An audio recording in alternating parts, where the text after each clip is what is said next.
नमस्कार, आदाब, बहुत बहुत स्वागत है आप सभी का। आप देख रहे हैं मेरा YouTube चैनल। मैं हूं आपके साथ बुशरा खानम फहद। अगर अभी तक भी आपने चैनल को सब्सक्राइब नहीं किया है तो प्लीज सब्सक्राइब कर लें, ज्यादा से ज्यादा लोगों तक शेयर करें, बेल आइकन पर हिट करें ताकि नया वीडियो आते ही आप तक नोटिफिकेशन पहुंच जाए। ये खबर आपको डराने के लिए नहीं बल्कि आगाह करने के लिए है कि किस तरह से कोरोना की तीसरी लहर दस्तक देने वाली है। ओमिक्रॉन का खतरा लगातार बढ़ रहा है, लगातार देश में केसेस बढ़ रहे हैं और खासतौर पर महानगरों में ये तादाद लगातार बढ़ रही है। ऐसे में केंद्र सरकार ने ये कहा है कि जो राज्य सरकारें हैं वो नाइट के कर्फ्यू को लेकर विचार करें। उसके साथ साथ मैं आपको ये भी बता दूं कि अखिलेश यादव की जो पत्नी है डिंपल यादव और उनकी बेटी भी कोरोना पॉजिटिव पाई गई है। तो इससे आप ये अंदाजा ये लगाइए कि ओमिक्रॉन का खतरा जो है किस तरह से लगातार बढ़ रहा है।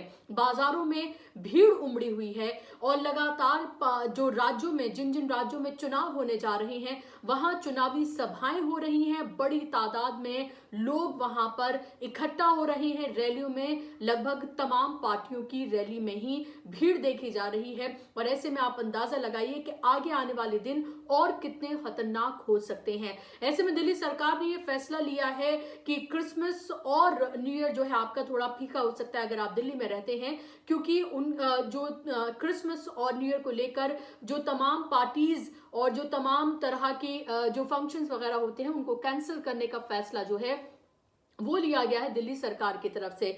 ये शादियों का सीजन भी है, ऐसे में बड़ी तादाद में शादियां हो रही हैं। लगभग हर रोज ही आप ये देखते हैं कि अलग अलग जगहों पर शादी और पार्टी के फंक्शन जो है वो हो रहे हैं। लाखों शादियां होनी हैं इस सीजन में जो लगातार हो रही हैं। तो आप ये अंदाजा लगाइए कि उन शादियों में जो भीड़ उमड़ेगी, बाजारों में भीड़ उमड़ेगी। ये फेस्टिव सीजन है, क्रिसमस और न्यू ईयर का सीजन है और इसके साथ साथ जो सोने पे सुहागा है वो है इलेक्शंस है 5 राज्यों में, खासतौर पर उत्तर प्रदेश में।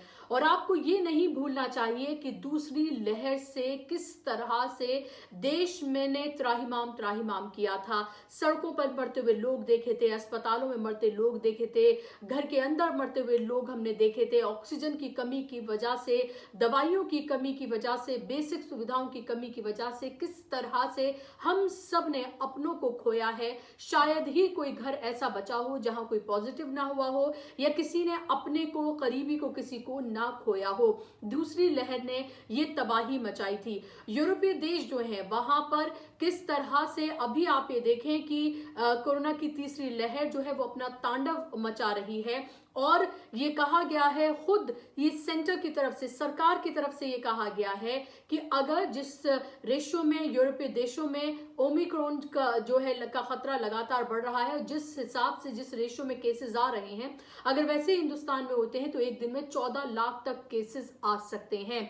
इससे आप ये अंदाजा लगाइए कि आगे आने वाले दिन और कितने खतरनाक आपके लिए हो सकते हैं। आपको ये भी पता है कि दूसरी लहर में जो आपने देखा, जिस तरह की मेडिकल सुविधाएं मौजूद हैं हमारे देश में और जिस तरह से हमारी सरकारें लापरवाह हैं इन तमाम चीजों को लेके, क्योंकि पहली लहर से सबक नहीं सीखा। तमाम जो एक्सपर्ट्स हैं, मेडिकल एक्सपर्ट तमाम ये बताते रहे कि दूसरी लहर आनी ही है, उसके बावजूद भी तैयारियां नहीं की गई।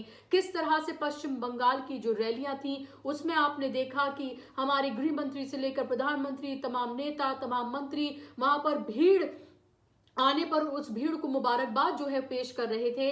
उसी वक्त आपने देखा था कि किस तरह से देश के तमाम हिस्सों में कैसे दूसरी लहर जो है वो तबाही मचा रही थी। उस वक्त में जो हमारे देश के मुखिया हैं, जिनके ऊपर ये जिम्मेदारी है कि वो तमाम सुविधाएं हमें मुहैया कराएं, क्योंकि चुनकर आपने और हमने उन्हें उस कुर्सी पर बिठाया है, वो किस तरह से एक पार्टी के प्रचारक के रूप में उस वक्त काम कर रहे थे, आपको ये भूलना नहीं चाहिए। और इसीलिए आपको अपनी एहतियात खुद करनी है, क्योंकि अगर आप सरकारों के भरोसे रहे तो आपको पता है कि दूसरी लहर में जो हुआ वो तीसरी लहर में भी हो सकता है। हालांकि ओमिक्रॉन में थोड़ी सी राहत की बात यह है कि ये उतना घातक नहीं है जितना डेल्टा वर्जन था वो ये उतना घातक नहीं है, लेकिन इससे इनकार नहीं किया जा सकता है कि इसमें हॉस्पिटलाइजेशन की जरूरत नहीं पड़ेगी।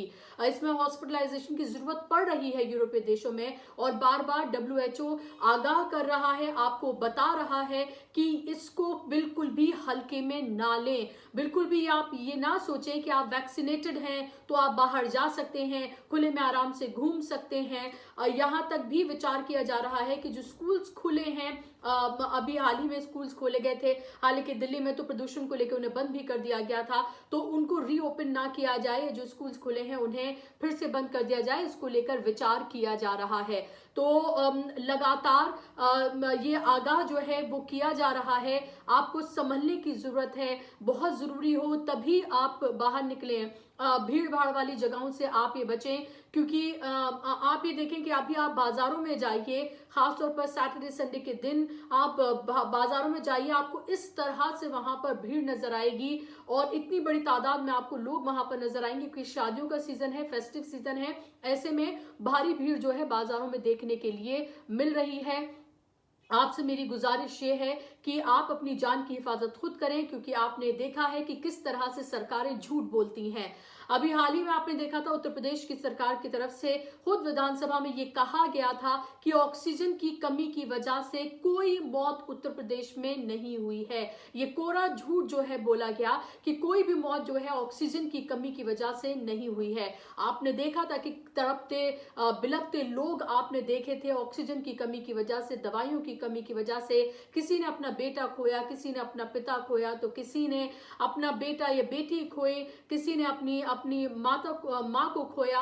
तो आपने देखा कि इस तरह की से जो पूरे घर जो हैं वो तबाह बर्बाद जो हैं वो कोरोना की दूसरी लहर में हो गए थे, क्योंकि हमने पहली लहर से सबक नहीं सीखा, हमारी सरकारों ने पहली लहर से सबक नहीं सीखा, दूसरी लहर के लिए कोई तैयारी नहीं की। तैयारी की तो इलेक्शन के लिए। हमारी सरकारों के लिए अगर कोई चीज मायने रखती है तो वो है सिर्फ और सिर्फ इलेक्शन का जीतना। अभी एक तरफ तो सरकार की तरफ से कहा जा रहा है कि नाइट कर्फ्यू पे राज्य सरकारें सोचें। ये कहा जा रहा है कि अगर इतनी बड़ी तादाद में, जैसे यूरोपीय देश में संक्रमण फैल रहा है, अगर हिंदुस्तान में फैलता है तो 14 लाख के करीब जो है हर रोज केसेस सामने आ सकते हैं। और उसी हमारी सरकार के जो मुखिया हैं, यानी कि हमारे माननीय प्रधानमंत्री, किस तरह से एक पार्टी के प्रचारक के रूप में उत्तर प्रदेश में जो है वो लगातार रैलियों पे रैलियां जो है वहां पर कर रहे हैं। किस तरह से 10 दिन में 4 बार जो है वो उत्तर प्रदेश का दौरा कर चुके हैं, और जैसे जैसे इलेक्शन नजदीक आएगा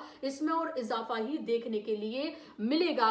मैं बार बार बीजेपी के बारे में बात इसलिए कर रही हूं क्योंकि राज्य में भी और केंद्र में भी उन्हीं की सरकार है, और जवाबदेही भी उन्हीं की बनती है। राहुल गांधी लगातार उन्होंने दूसरी लहर के लिए भी चेताया था, लेकिन उनकी बातों को सीरियसली नहीं लिया गया, और उनकी एक एक बात जो है वो सत्य साबित हुई। आज भी उन्होंने ट्वीट किया है, और ट्वीट कर जो वैक्सीनेशन की जो दर है और जिस तरह से वैक्सीनेशन हो रहे हैं उसको लेकर सवाल जो है वो उन्होंने खड़े किए हैं कि किस तरह से इसकी गति में जो है वो अब कमी देखी जा रही है। अगर अभी तक भी आप में से बहुत सारे लोगों ने अगर वैक्सीनेशन नहीं करवाई है या पहली डोज ले ली है, दूसरी डोज नहीं ली है, तो प्लीज जाकर, अगर टाइम आपका हो गया है दूसरी डोज लेने का, तो प्लीज जाकर आप ले लें। अपना ख्याल आप खुद रखें, सरकारों के भरोसे ना रहें। आपको पता है कि हमारे यहाँ की मेडिकल सुविधाएं किस तरह की हैं, और ये तो एक तरह की आपदा है। ऐसी आपदा में तो अमेरिका और यूरोपीय जो देश हैं वो तक, वहां तक की मेडिकल सुविधाएं जो है पूरी तरह से चरमरा गई थी, और हिंदुस्तान में तो आपको पता है कि हमारे देश में मेडिकल सुविधाएं किस तरह की हैं। और आगे आने वाला वक्त मैं आपको चौंका रही हूं, चेता रही हूं कि खतरनाक हो सकता है। एक तो बड़ी तादाद में शादियों का होना, फेस्टिव सीजन का होना, लोगों का लापरवाह हो जाना, क्योंकि एक लहर और दूसरी लहर के बीच हमने देखा था कि लोग लापरवाह हुए थे, और यही वजह रही कि दूसरी लहर में तबाही आई थी। और अब दूसरी लहर के थम जाने के बाद हम ये देख रहे हैं कि लोग उसी तरह से लापरवाही बरत रहे हैं। जो प्रोटोकॉल्स हैं कोरोना के उनको फॉलो नहीं किया जा रहा है, मास्क नहीं पहन रहे हैं, ऐसे ही खुले बाजारों में यूं ही घूम रहे हैं। तो आपसे मेरी हाथ जोड़कर विनती है कि अपनी जान की परवाह आप खुद करें, किसी के भरोसे भी ना रहें, क्योंकि सरकारें आप जब तक जिंदा हैं आप उनके लिए वोट हैं, आप मर गए तो वो आपको आंकड़ा भी नहीं बनने देंगे, कोई मुआवजा आपको नहीं दिया जाएगा, किसी भी तरह की आपको कोई भी सुविधा जो है वो नहीं दी जाएगी।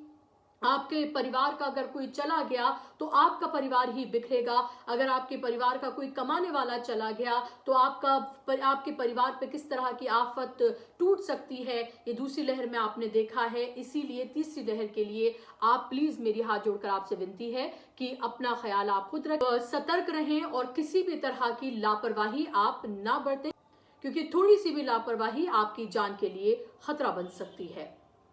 उम्मीद है कार्यक्रम आपको पसंद आया होगा। मुझे ये भी पता है कि इस तरह के कार्यक्रम जो है वो बहुत नहीं चलते हैं, इस तरह के कार्यक्रम के उतने व्यूज नहीं आते हैं या उतना आप उसे देखते नहीं हैं, लेकिन ये एक जिम्मेदार नागरिक, एक जिम्मेदार जर्नलिस्ट होने के नाते मेरी जिम्मेदारी है कि मैं आप तक तमाम खबरें पहुंचाऊं, खासतौर पर वो खबरें जो आपकी जान से, आपकी सेहत से जुड़ी हुई हैं। आप मेरे चैनल को सब्सक्राइब जरूर करें, ज्यादा से ज्यादा लोगों तक आप इसको पहुंचाएं। आप मुझे इंस्टाग्राम, ट्विटर और फेसबुक पर भी फॉलो कर सकते हैं। नमस्कार, आदाब।